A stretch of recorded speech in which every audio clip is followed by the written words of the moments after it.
We gotta press a button, don't we? This could be the... Oh, we're good now? Oh, we are good now. All right, what's up, guys? We're live, pal, to quote the Young Bucks. My name is Brunner 1.0. I'm a member of the Geekiverse, which is a pop culture website here in Buffalo, New York. We cover everything from movies to entertainment to music to comic books to wrestling, which is my forte. But what I love about us is that we were all kids at heart. And the big thing for me when I was a kid was the Power Rangers. There you go. I was in love, well, I hated the Green Ranger at first, because obviously he was a bad guy. And then I grew to love the Green Ranger, and that was always my guy. So it is my true honor and true privilege to introduce this man, Jason David Frank, the original Green Power Ranger.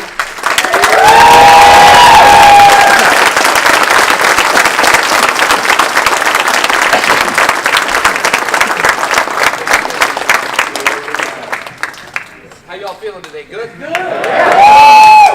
First time in Buffalo, so I'm excited about that. And, Johnny! it's Johnny? Yeah, he came to Ubicon. Oh, he did? Yeah.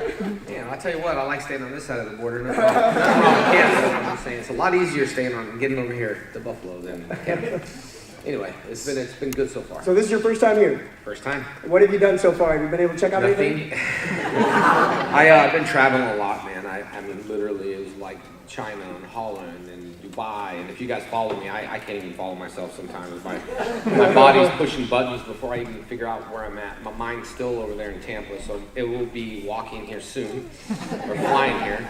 So I went from Tampa, had to do martial arts academies and things like that, and met with a girl, Melody, who does a really good, strong program called Skills Martial Arts.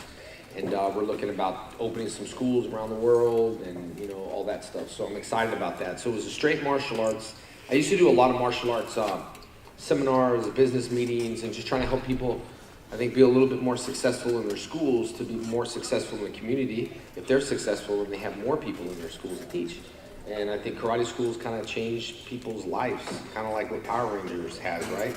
I've heard so many stories now how I was a mentor and how I'm like their conscious voice. If he's in here now, right? Not in here, but he said when he, you know, that voice comes through him and keeps him straight. Sure. So when I was a kid, I actually had you did a video about martial arts. Yep. And you were not Tommy Oliver or a Green Power Ranger, you were yourself.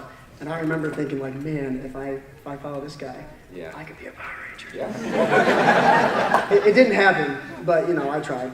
Well, so, you got the ponytail, I mean, that's for sure. I got to know, since you brought it up, I wasn't going to bring it up, but since you did, when did you decide to cut the hair? Because I loved the ponytail as a kid.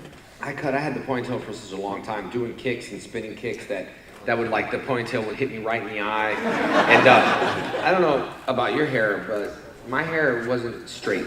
Mine's not either. It curls a little bit. And I had to, you know, flat iron it, and I got there before Amy Jo, and then, you know, my brother had straight hair. He played David Trueheart, played my brother on Zeo, and he had perfectly straight hair, straight teeth. My teeth are a little crooked, I just hated that about him.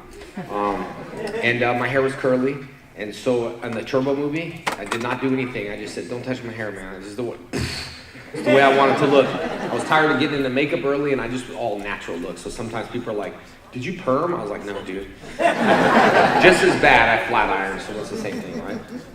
So, but then I cut my hair when I was 20, right after the show, I kind of cut my hair for a different look. And I got to tell you, to look for a haircut guy, I don't know where he exists today, but his name was David Drew. And I Googled so many people in Hollywood to be like, oh, this is a really big deal for me, you know? Like, someone's got to cut my hair. I need to make sure it's a perfect haircut. And then I looked at this guy, David Drew, who cut Lorenzo Lamas' hair and, you know, dropping names. And I went there and I spent way amount of money for like a haircut I could do myself. And no offense if David's ever watching this, it was like $120 for a haircut or whatever. And at that time, yeah. So after that, I just decided to cut my own hair. And I cut my hair for like 6 years. That's why it was very uneven, but that was the kind of look, you know what I mean? And then I grew my hair back because I knew I was going to be in the movie. I didn't know, but I spoke it because that's just what you got to do. Put it out in the universe, and it will happen. So I start growing my hair out, and everyone's like, oh man, you're growing your hair out for a reason. What's up? What's up? And then I did the first cameo with long hair. And then after that, I had Bloodshot. I booked Bloodshot. And so I went to the Bloodshot haircut, you know?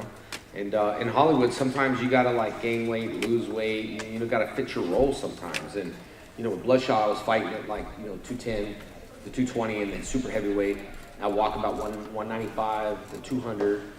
For Bloodshot, specifically, Bat in the Sun said 210, and the script was written for me. And so that was a nice subtle way to say, get back to 210. And then I did. I shot Bloodshot. I'm really strict on hitting my goals. So I was about 210, 212, and then I was afraid I was just going to keep going up, so I had to get right back down to do some other stuff. So it's like I tell people, I'm really anal on making goals and doing things. And for me as an actor, you all don't have to worry about it so much, but I have everybody looking at me, everybody judging me, everybody, saying you look this, you look that, you look older, you look skinny, you look, mean people out there. So for me, I travel with the scale and I try to stay spandex ready.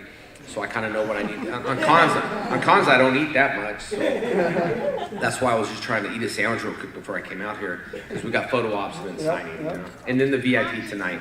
The VIP tonight is, I think it said, who's in the VIP tonight?